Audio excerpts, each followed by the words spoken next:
오늘의 말씀의 주제는 교회의 덕을 세워라 라는 말씀입니다. 교회의 덕을 세운다는 건 무슨 말일까요? 교회의 덕을 세운다는 건 어떤 것이고 또 교회의 덕은 어떻게 세워질 수 있습니까? 오늘 말씀 가운데 교회의 덕을 세우는 그런 주님의 뜻을 만나는 또 그 비밀을 만나는 우리 모두가 되기를 주의 이름으로 축원합니다. 오늘 말씀은 14장의 말씀은 우리가 잘 아는 것처럼 방언과 예언의 말씀입니다. 그런데 방언보다 예언을 높이 들고 예언을 사모하라 라는 말씀이 내용의 중심을 이루고 있죠. 이 말씀은 12장 28절에서 이미 사도 바울이 말씀을 전한 바 있습니다. 28절 말씀에 보면 12장 하나님의 교회 중에 몇을 세우셨으니 첫째는 사도요, 둘째는 선지자요, 셋째는 교사요, 그 다음은 하면서 쭉 은사들을 나열하고 있죠. 어떤 은사가 귀하고 귀하지 않다의 의미가 아니라 모든 것이 귀하지만 첫째와 둘째와 셋째, 사도와 선지자와 교사의 특징은 모두 말씀을 전하고 가르치는 자들이라는 겁니다. 그것을 앞에 두고 그 다음은 하고 순서를 표시하지 않는 것은 이 앞에 것을 중시해야 된다라는 거죠. 이 말씀의 의미는 교회가 말씀으로 세워져야 된다. 말씀과 함께 세워지는 것이 교회다라는 겁니다. 말씀 사역이라고 하죠. 그런데 말씀 사역이라는 게 뭘까요? 말씀으로 살아간다는 뜻이 무엇입니까? 우리가 늘 성경을 읽고 성경을 공부하고 성경을 묵상하는데 말씀으로 살아야 된다. 말씀으로 세워져야 된다. 왜 교회는 어려워지기도 하고 왜 교회는 무너지기도 하고 다시 세움을 받기도 하는 것일까? 이 모든 것이 말씀 가운데 있는 것이다 라는 거죠. 그 비밀은 무엇입니까? 오늘 14장 1절에 보면 사랑을 추구하며 신령한 것들을 사모하되 특별히 예언을 하려고 하라. 우리 늘 번역에서 아쉬움이 있는데 왜 갑자기 신령한 것들이라고 했을까? 왜 신령이라고 했을까? 우리 푸네우마티카라는 말입니다. 푸네우마, 우리 잘 알고 있는 영이죠. 영적인 것을 사모하라. 본질의 것을 사모하라. 이런 말씀이죠. 신령하다라고 하는 것을 한번 사전에 찾아봤어요. 그러니까 신기를 띠고 영묘한 것, 더 어려워지죠. 그래서 신기를 띠어야 돼요. 그래서 신기를 띈다는 게 어떤 것입니까? 그래서 신령한 것, 그럼 무언가 우리가 또 이 우랄 알타이 쪽이잖아요.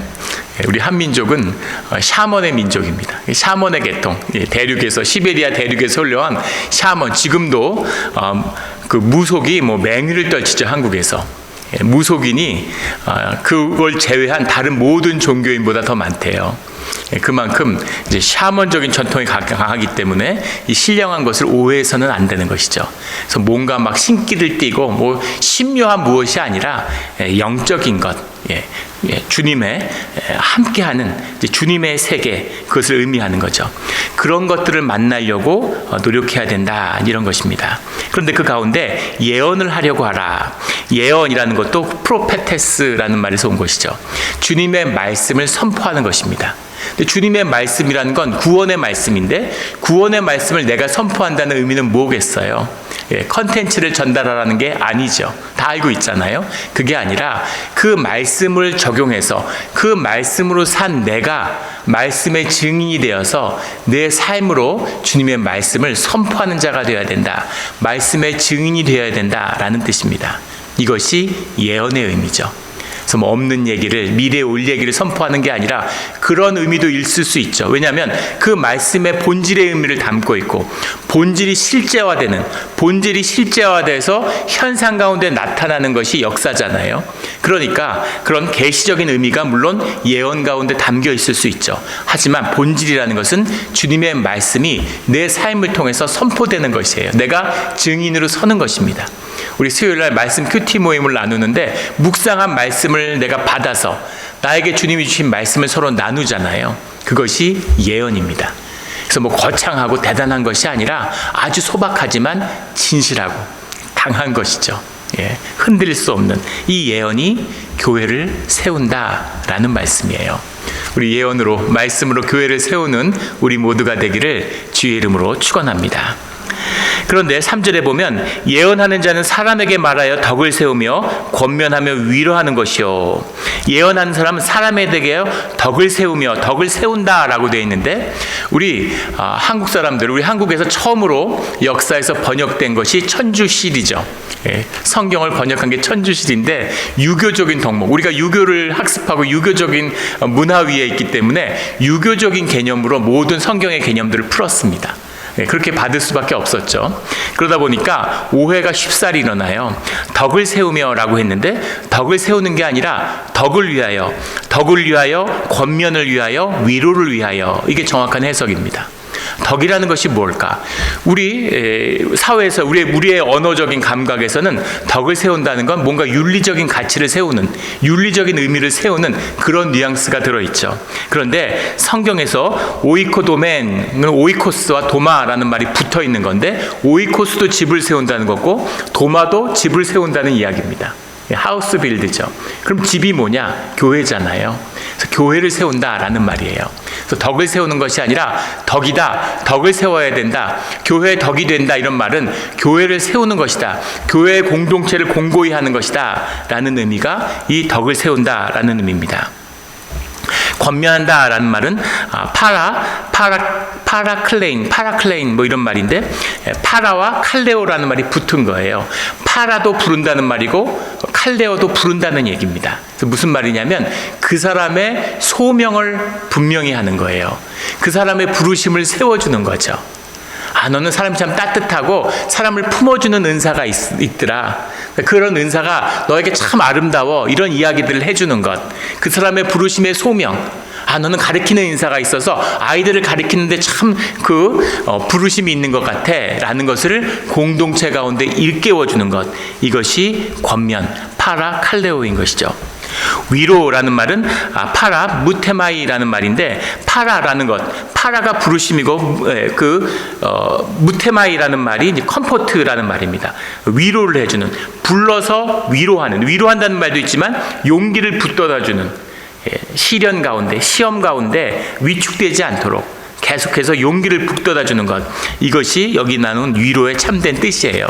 이것이 말씀을 통해 공동체 가운데 교회를 세우는 일이다 라는 말씀입니다. 이런 말씀의 사역들을 교회 가운데 함께 이루어 가야 돼, 이게 소중한 거야 라는 권면의 말씀을 하고 있는 것이죠. 근데 4절에 보면 방언을 말하는 자는 자기의 덕을 세우고 예언하는 자는 교회의 덕을 세우나니, 이렇게 말씀하고 있어요. 방언, 이 말씀에 담겨있는 뜻은 뭐냐면 방언이 고린도 교회를 분열시키는 원인이 되었다는 겁니다. 다음 주 말씀에서도 이어지지만 방언을 받는 사람들이 있는데 방언을 자랑하고 방언을 잘한다 그러고 방언을 가지고 이야기하면서 또 방언을 못 받는 사람들은 소외되고, 교회 가운데, 교회가 이제 영이 열리고 주님이 함께 하시게 되고 그렇게 영의 축복이 있으면 그런 사람이 이제 의식의 세계가 열리고 영이 일어나니까 그 안에 있는 눌림, 영적인 억압, 이런 게 풀어지는 과정이 방언으로 터져나오게 돼 있어요. 아주 자연스러운 것입니다.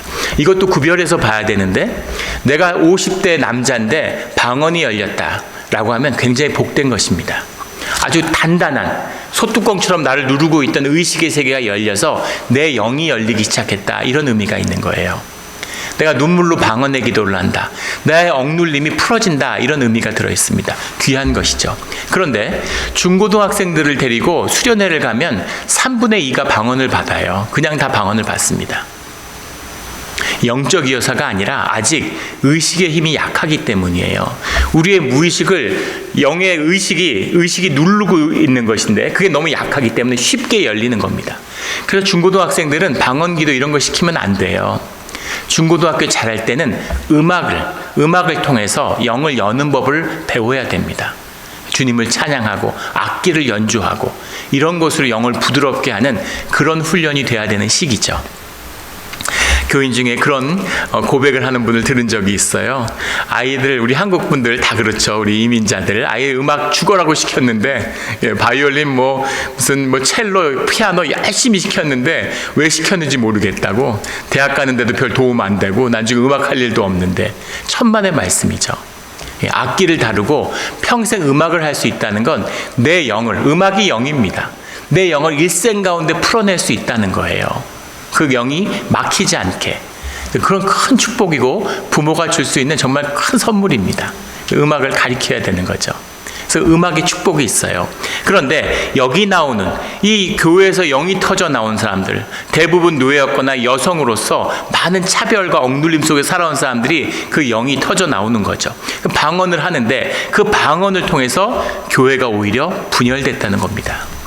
예, 교회에서도 그런 모습들 보이죠. 요즘도 그런, 우리 교회는 그렇지 않았지만 그런 교회들이 있어요. 뭐 방언을 하면 내가 방언이 좋니 네가 좋니 하고, 뭐 뱀의 방언을 하니 남의 방언 또 정죄하고, 무슨 말인지 알아듣지도 못하면서 애기 방언을 해서 아직 자라나질 않았느니 이러면서 결론은 뭡니까? 내가 제일 영적이고 내 방언이 최고다, 뭐 이런 식으로 가는 거죠.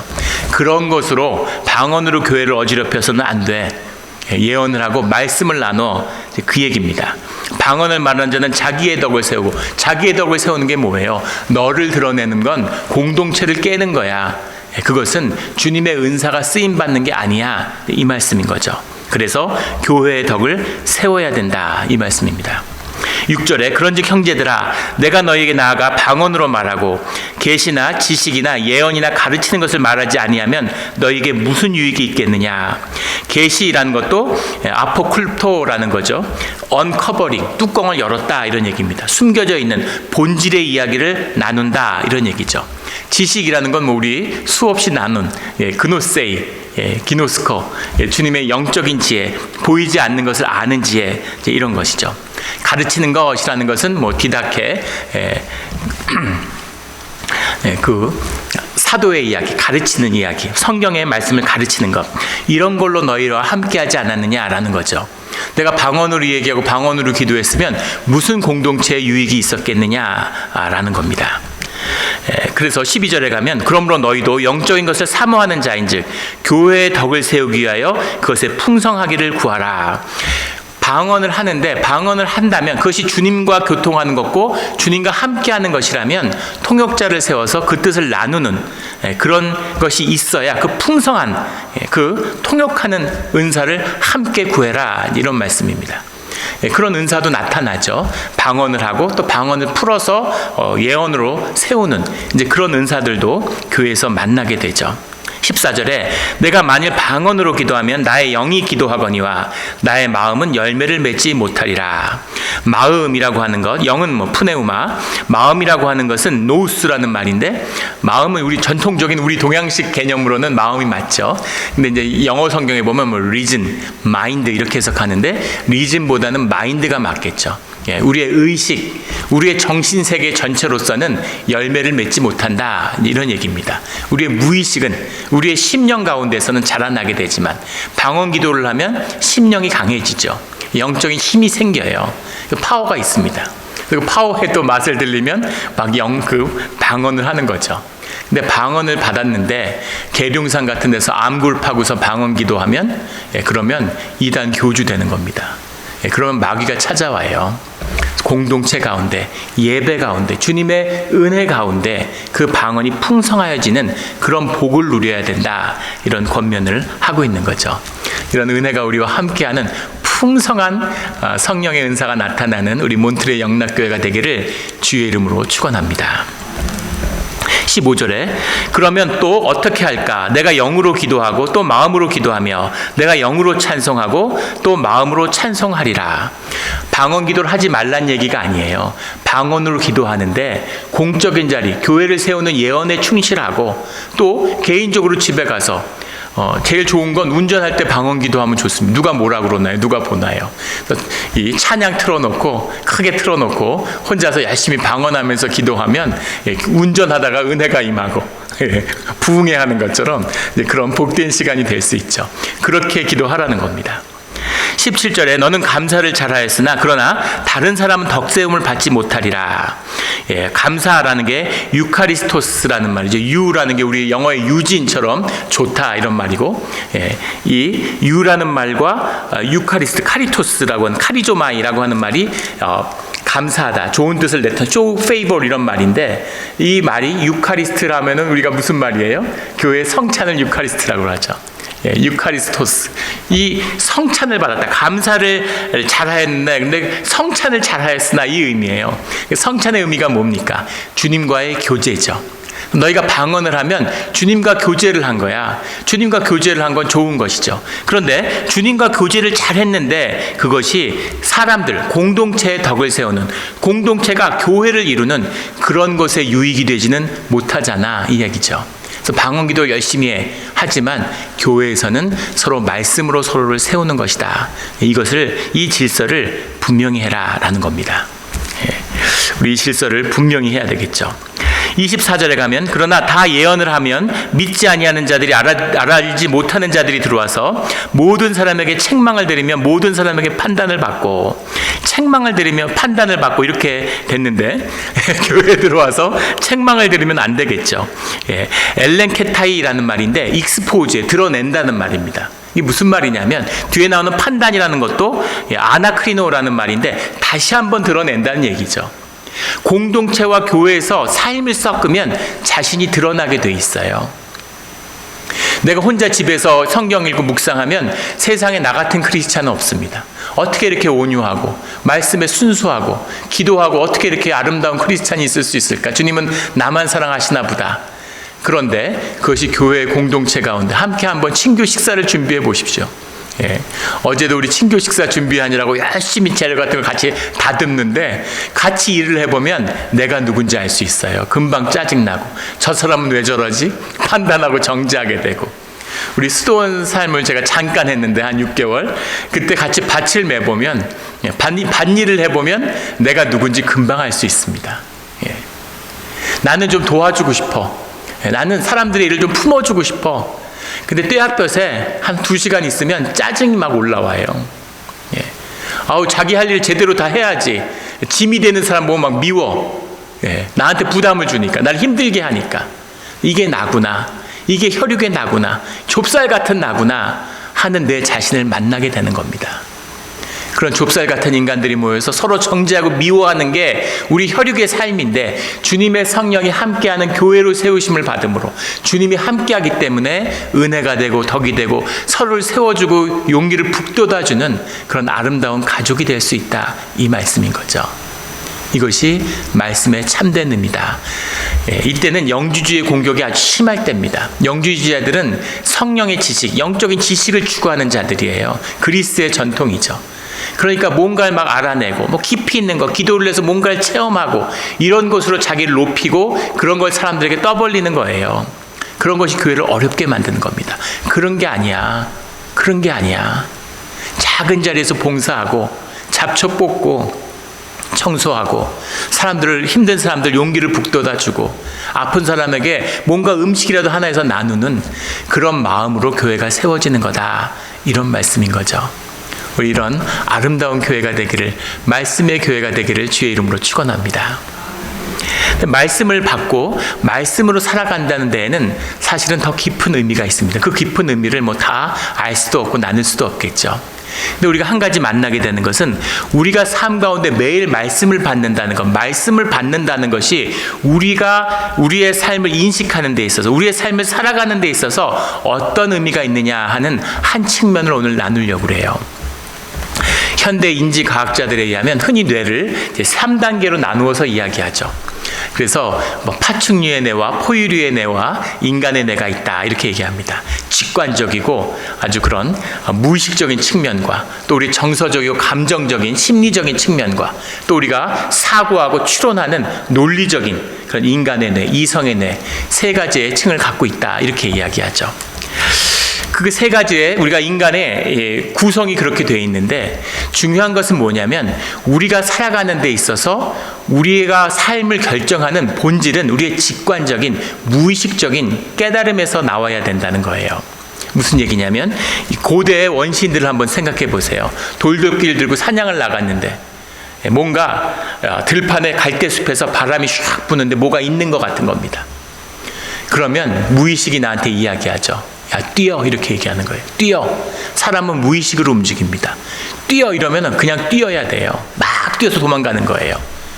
그러면 우리의 감정이 엄청난 공포심을 불러오죠.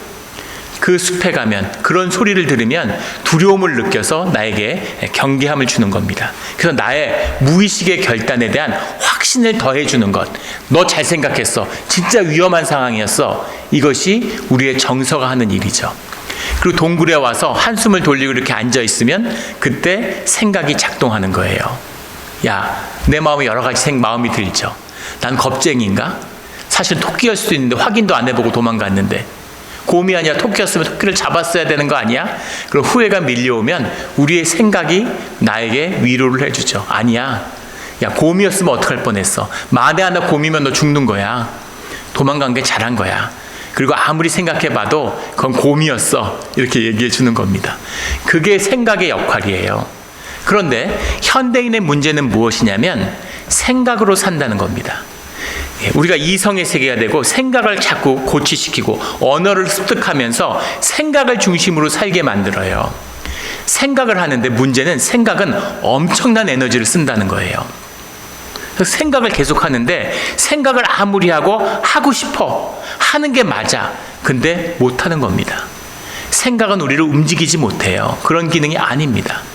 생각은 점점 많아지고 생각이 많아지니까 마음은 더 힘들어. 공부를 해야 돼. 대학을 준비하는 나는 고등학생이야. 공부를 해야 돼. 생각은 있죠. 나는 정말 좋은 일을 하고 싶어. 우리는 부부관계를 정말 잘 지내고 싶어. 생각은 있어요. 그런데 그게 안 되는 거죠.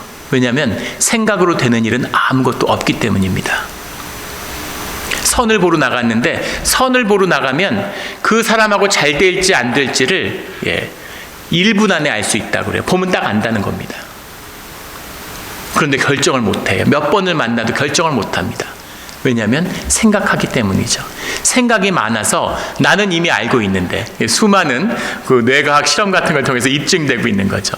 내가 의사를 표시하지 않았는데 뇌를 관찰한 과학자가 먼저 알아요. 어떤 결정을 내렸는지. 그런데 말을 못해요. 왜 결정이 났는데 결정을 받아들이지 못합니까? 생각이 많기 때문이죠. 자꾸 생각하는 거예요. 이 사람인가? 맞나? 아닌가? 막 이러고 계속 고민하는 거죠. 이것이 현대인의 어려움입니다. 의식적인 사람들, 생각이 많은 사람이죠. 근데 아이러니한 건 뭐냐면 우리의 뇌가 생각하는데 너무 많은 에너지를 쓰기 때문에 뇌의 가장 중요한 기능은 뭐냐면 이 생각의 에너지를 줄이고 최적화시키는 데 있다는 거죠. 그래서 생각 때문에 사는 게 문제인데 생각을 안 하게 하는 게 생각의 가장 큰 역할이라는 거예요. 경로 의존성이라고 뇌과학자들은 부르는데 생각을 하는데 생각을 하지만 생각을 안 하게 하는 거죠.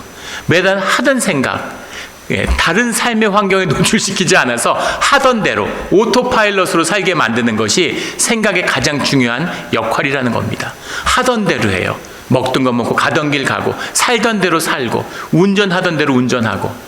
그런 경험 해보셨을 거예요. 운전을 하는데 LA 갔다 운전하고 오는데 6시간 반을 운전했는데 그냥 멍하니 있는데 그냥 온 거예요. 특별히 운전하겠다. 뭐 운전한다는 생각도 없었는데 그냥 멍하게 앉아있어서 운전을 합니다. 가던 길로 다니면 보던 것을 보면 그러면 별로 그것이 새롭게 받아들여지지 않는 거죠. 그게 언어와 개념의 역할이라는 거예요. 어린아이들이 새를 보면 눈이 반짝반짝합니다. 너무 신기해서. 너무 신기한 거죠. 그런데 언어를 배워서 새라는 개념을 익히고 나면 더 이상 새를 바라보지 않죠. 안다고 생각하는 거죠. 새잖아. 다 새니까 새를 더 이상 바라보지 않는 거예요. 우리가 말씀을 받는다고 하는 것이 하나님을 향한 종교의 지식을 쌓는 게 아니라는 이야기를 하는 겁니다. 하나님의 이름을 알아요. 교리를 학습해. 그래서 알아. 주님이 내 삶에 힘이 되지 않아. 말씀이 내 삶에 능력이 되지 않아. 아는 삶의 변화와 새로운 시도를 하지 못해. 아무런 새로운 창조성이 내 안에 일어나지 않아. 생명이 없어. 그런데 다 알아. 교회를 30년 다녔어. 예배가 뭔지, 교회 와서 뭘 하는지, 어떤 표정을 지어야 되는지, 성경책은 어떻게 들고 다녀야 되는지 교회 1년만 다니면 다 압니다. 그걸 계속 반복하는 거죠. 그것이 생각의 기능이라는 거예요. 그래서 생각에 빠져 사는 사람, 생각으로 사는 사람들은 절대 삶 가운데 새로운 일이 시작되지 않는다는 겁니다. 우리가 이민의 삶을 살고 있는데 이민에서 뭘 먹고 사느냐는 내가 처음 이민 왔을 때 나를 누가 맞이했느냐, 공항에서 나를 맞이한 사람의 직업이 내 직업이 된다고 그러죠.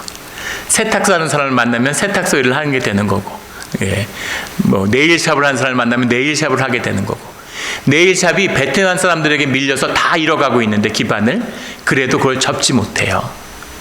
접어야 된다는 걸 압니다. 접는 생각을 해요. 그런데 접고 새로운 일을 시작하지 못해요. 두렵고 알지 못하는 길을 가지 못하는 겁니다. 왜냐하면 생각이 나를 사로잡고 있기 때문인 거죠.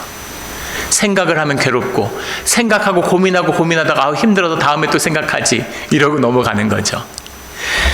과학자들의 실험에 의하면, 심리학자들이 그런 실험을 해보면은 사람들 중에서 새로운 것, 어떤 일을 바꿔야 된다고 제안을 받았을 때 그 일을 이해하고 바꾸는 사람은 100명 중에 3명이 안 된답니다. 3% 미만이라고 그래요. 그 사람들은 직관적인 사람이죠. 무의식적인 충동으로 움직이는 사람, 우리의 원시적인 인간성이 살아있는 사람, 잃지 않은 사람, 이런 사람들은 3% 미만이라고 합니다. 97%는 움직이지 못하는 거예요. 새롭게 시작하지 못합니다. 어떻게 삶이 새로워질 수 있을까요? 몇 년 전에 한 탈북자가 이제 고백하는 인터뷰를 듣고서 굉장히 기억에 남는 인터뷰를 하는데, 한 15년 전쯤에 이제 북을 탈북한 사람입니다. 탈북한 얘기를 하는데, 요즘에 탈북자들은 우리 한국이 변했기 때문이겠죠. 굉장히 솔직해요. 옛날에는 뭐 자유민주주의 체제가 좋아서 왔다 그러는데 그럴 리가 있겠습니까? 자유민주주의 체제를 한 번도 경험해 본 적이 없는데, 북한은 지금 노예국가고, 그전엔 일제시대고, 그전엔 조선시대였는데 자유민주주의 체제도 자유도 경험해 본 적이 없죠. 그래서 그게 좋아서 나왔을 리는 없겠죠. 그래서 지금은 솔직한 얘기들을 하니까 그게 훨씬 더 은혜롭고 좋은 것 같습니다. 그분이 어떻게 탈북을 하게 됐냐면, 한국에 와서 공무원이 돼서 잘 살고 계세요. 근데 그분이 자강도 이런 지역에서 살았는데, 거기 북한이 다 그렇듯이 세계 최빈국 중에 하나지 않습니까? 먹고 살 수가 없으니까 계속 굶주리니까, 그 노예 국가니까 먹고 사는 길이 노예를 수출하는 거죠. 그 임금 같은 거 다 가로채서 국가가 뺏어가고. 중국에 가서, 중국도 가난한 나라였는데, 지금도 그렇지만 예전에 얼마나 가난했지. 거기서 중국 사람들도 하지 않는 일을 하는 거예요. 최저임금을 또 못 받으면서. 나무 캐는, 산에 들어가서 나무 자르는 일을 하는데, 그렇게 고된 일인데 수만 명의 북한 청년들이 가서 그 나무 자르는 일을 하고 있다고 합니다. 나무를 자르고 밥도 제대로 못 먹으면서 비인간적인 생활을 하고 있는 거죠. 거기에 이제 그 조장들이 있고 관리소장 같은 사람이 있는데, 다 북한 사람들이지만 관리소장만 중국 사람이래요. 중국 관리소장이 있는데, 같이 이제 거기서 살면서, 산에 살면서 나무하다 보니까 친해지는 거죠. 본인도 몇 년 하다 보니까 조장이 돼서 자주 만날 일이 있는데, 근데 신기한 거는 그 관리소장이 밤 늦게까지 자지 않고 맨날 뭔가를 공부하고 있다는 거예요. 책을 보고 있고. 그래서 대단한 사람이구나. 관리소장인데 뭐 특별히 하는 일은 없지만 그래도 밤 늦게까지 뭘 저렇게 열심히 공부를 할까. 그리고 어느 날 가서 보니까 한국말 공부를 하고 있더라는 거예요. 한국어 공부를 밤 늦게까지 매일 그렇게 한국어 공부를 하더래요. 친해지니까 모르는 거 물어보기도 하고. 나중에 이야기를 하는데, 너는 왜 그렇게 조선말을 열심히 공부하냐 이렇게 물어보니까 그 중국 관리소장이 뭐라고 얘기했냐면, 야, 내 평생 소원이 한국어 6등급 중에서 한국어 능력시험 4등급을 맞아야지 한국에서 비자가 나온답니다. 한국에 취직해서 일하러 가는 것, 비자 받아서. 그게 내 소원이다. 그럼 내가 지금 받는 월급의 몇 배를 벌 수 있는데, 10배, 20배를 벌 수 있는데, 그래서 매일 한국어 공부를 하고 있다고 그러더래요. 그러면서 이 청년한테, 야, 나는 이해할 수가 없다. 너희는 같은 한국 사람, 조선 사람인데 한국에 가면 비자를 받아야 되는 것도 아니고 한국말도 완벽하게 하고, 도대체 뭐 때문에 여기 와가지고 이렇게 살고 있니? 한국에 가면 너 지금 네가 받는 돈의 100배도 넘게 받을 텐데 왜 이러고 있니? 이렇게 이야기를 하더래요. 그 얘기를 듣고서 머리가 번쩍했다는 거죠. 이분은 무의식적으로, 직관적으로 사는 사람이었던 것 같아요. 그래서 야, 한국에 가서 나도 돈을 벌어야 되겠구나. 그리고 탈북을 결심하고 그 벌목 캠프를 이탈했다는 거죠. 그런데 한국에 오는 것이 쉽지 않죠. 중국을 가로질러서, 그 다음에 라오스를 가로질러서, 태국을 가로질러서 태국에서 한국 영사관과 연결이 돼서 한국에 도착하는 데까지 1년이 넘는 1년 반 6개월간에 걸리는 오랜 여정이었다는 겁니다. 그런데 탈 캠프를 한 다음에 이제 선교사를 찾아가서 원하든 원하지 않던 그 선교사님들의 도움을 받아서 탈북의 과정을 걸어왔는데, 그래서 어떨 때는 몇 달씩 지체돼서 석 달 동안 매일 성경 공부만 하면서 석 달을 지냈대요. 물론 밥도 다 해주고 그렇게 함께 공동체 생활을 하게 된 것이죠. 그런데 매일 두려움이 있고, 돌아가야 되나? 갈 수 있을까? 잡히면 어떡하지? 온갖 의심과 두려움에 시달렸다는 겁니다. 성경에 두려워하지 말라는 말씀이 365번 나온다 그러죠. 그래서 성경을 통독하면 매일 한 번씩은 두려워하지 말라는 말씀을 만나게 돼 있어요. 두려워 말라, 두려워 말라. 주님의 말씀이 붙잡고 그것을 의지하고 그 말씀을 믿고 계속 그 길을 걸어서 결국은 한국에 오게 됐다는 겁니다. 한국에서 집을 얻었는데 그 욕조에 뜨거운 물이 나오는데 눈물이 쏟아졌대요. 뜨거운 물을 보면서. 대신 잊고 있었던, 평생 압록강 물에서 얼음을 깨서 물을 길러오고 겨울에 얼음을 깨고 빨래를 하는 어머니 생각이 나서 그 뜨거운 물을 보면서 뜨거운 눈물을 쏟았다는 이제 그런 고백을 들었습니다. 삶 가운데 새로운 삶을 살고 싶은 마음이 있죠. 그런 충동이 있습니다.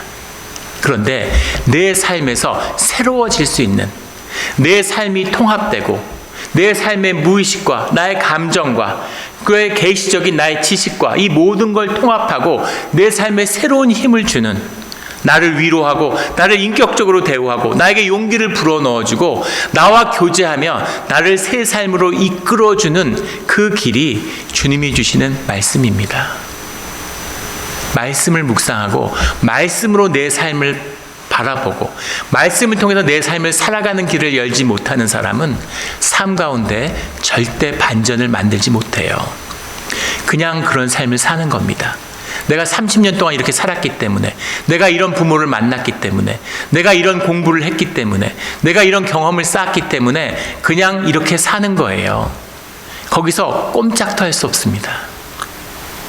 오직 주님 안에서 말씀으로 살아가는 길을 여는 자만이, 그 말씀을 받는 자만이 새로운 힘을 얻어 독수리 날개쳐 올라가듯 새로운 삶이 시작되는 것입니다. 이것이 말씀의 힘이고 이 말씀으로 세워지는 것이 우리 교회의 능력이에요.